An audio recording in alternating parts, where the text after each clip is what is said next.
superintendent is somebody that's entrusted with managing a tract of land called a golf course and given the responsibility to maintain the facility and get it ready for golfers in terms of the condition of the golf course, mostly agronomically, but in this day and age it's kind of evolved more into the agronomics and the business side of golf both. But it's the person that's really a integral part of the management team at a golf facility to help get the facility ready for play. Sure. GCSAA is our organization, a professional organization for golf course superintendents for the men and women who manage golf courses, and we have about 20,000 members in approximately 72 different countries worldwide.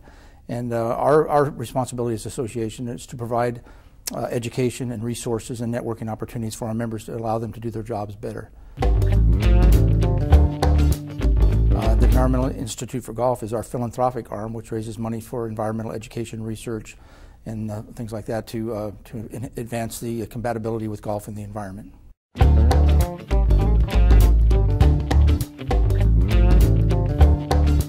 Well, my background goes way back. I've been in the business almost 40 years personally, but my grandfather started in the business in 1938. And at one time there were 7 or 8 of us in the business that were golf course superintendents, so it's definitely in the blood in our family. So, but I started as just like everybody does. At early age, I started working on golf courses and maintaining the courses and doing all the maintenance levels from the ground up all the way through to becoming an assistant superintendent at one point. While I was getting to become assistant superintendent, I got my degree in environmental resources and agriculture from Arizona State University, and then right after that became a superintendent, and was a superintendent for several years. And then over the course of the years, my job evolved into more of an administrative type job.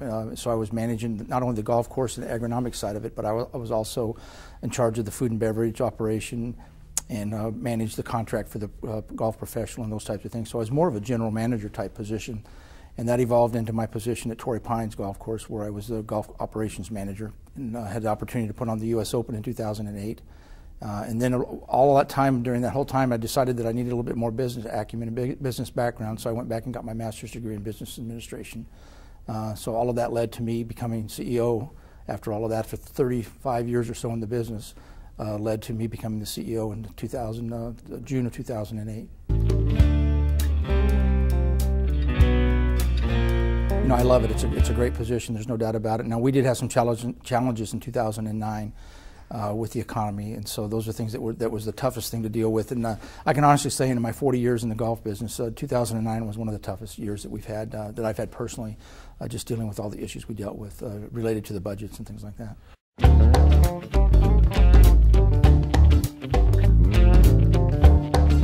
You know, I'm pretty positive right now. As tough as 2009 was, and the struggles that we had with reduction in revenue that we're bringing in at GCSAA, I'm pretty confident that 2010 is going to see a little slight uptick. And so we've had a good January and early February so far. The numbers for our conference and show are picking up a little bit. And so I'm pretty positive, have a very positive outlook on our on GCSAA and what's going to happen to our members. Now, it's going to take a time to do that, and generally because the golf economy recovers generally a while after the general economy recovers, because it is a discretionary sport that people are using discretionary income to play, and so it takes a while for it to recover as well. But you know, again, we had a tough year, but we've kind of reset the button at GCSAA and got our staff where we need to have it right now, and we're very excited about a very positive 2010.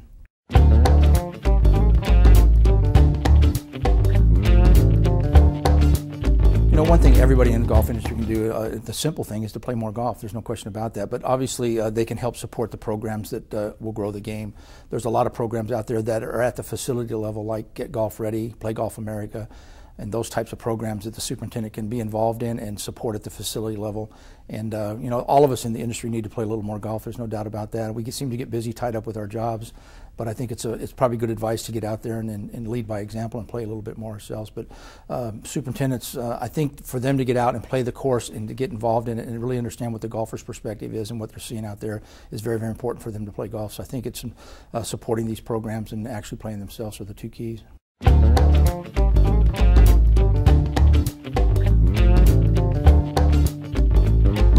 I'd encourage them to seek out their local superintendent, their local golf course, and that's where a lot of us started in the game, not only playing the game but also working at a young age, and to go out there and try to get a summer job, whether it's working at the cart barn or working on the maintenance facility, at the maintenance on the maintenance of the course, or anything that they can get involved in, start learning the business at an early age, and then obviously continue their education all the way through that process. And at the point where they get old enough to really get a job, a full-time job, if they're interested and the interest is still there, I would encourage them to pursue it as best they can, because it is a great industry. It's a strong industry in spite of everything that's gone on with the economy. We have a lot of things going for us, and I think the future is bright in this industry.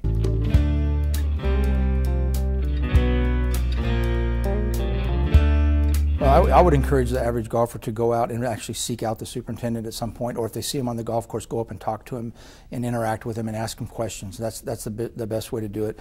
But I also would encourage our superintendents to get involved in their board meetings at their club, post something in the clubhouse to talk about some of the things they're doing from an agronomic standpoint, and then contribute to the club newsletter, or a variety of different things they can get the word out about what they're doing on the golf course and why they're doing it.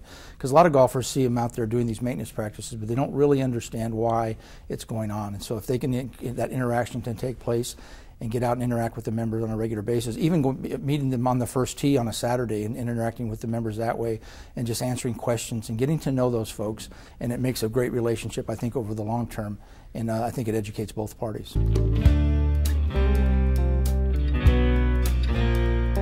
The single best thing, I think I experienced it today at Torrey Pines, being out on the golf course, actually in the open air, and I walked out on the 4th hole at Torrey Pines today and was out in the open, the fresh air blowing off the ocean there, and just working with Mother Nature, I think, is the biggest thing, and just being kind of outdoors and not stuck inside an office or a cubicle or whatever. So it's just I don't know, it's just the outdoor feeling and just dealing with Mother Nature and actually producing a product that the golfers are enjoying and all that. It's just a really good feeling. And I saw that today when I was out at Torrey Pines. I just saw the product that was produced there, and people going around. The place was packed with golfers, and it was exciting to see the reaction to the product that the superintendent produces.